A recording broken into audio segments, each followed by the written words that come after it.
Hi everyone, I hope your Passover is off to a great start. And before we get to Shabbat, I wanted to share with you a teaching that comes from what we'll read this week from the Torah on Shabbat. This week's Torah reading for Pesach, for Passover, contains, among other things, the story of the creating of the second set of tablets of the Ten Commandments.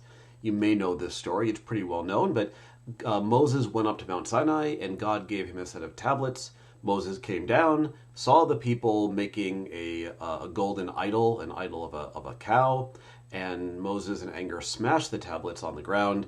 And then later on, after everything's calmed down, Moses gets to go up for a second set of tablets.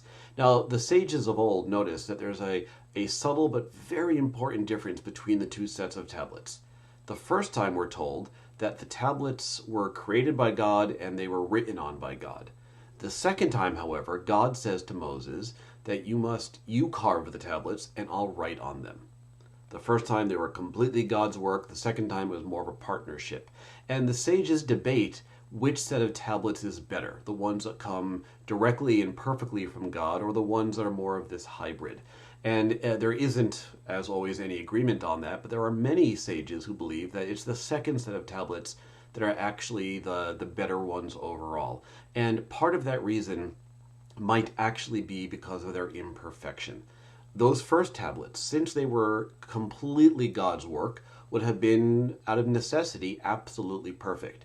But the second tablets, being at least partially human work, would have been by necessity absolutely imperfect. Nothing that we do as people can ever be absolutely perfect. And that may be exactly the point. That the greatest holiness that we can receive, that we can get here on earth, is exactly the holiness that comes from imperfect things, but things that we did our best to make as perfect as possible. We had Passover Seders these past few days, which were very far from perfect.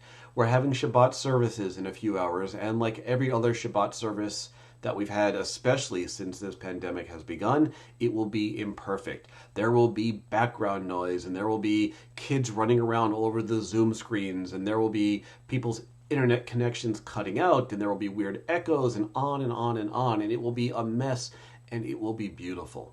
Because it's the best that we can do, and I mean that in the best possible way. We are putting all of our effort as a community into making something sacred happen. And it is as perfect as we can make it, and that makes it really holy.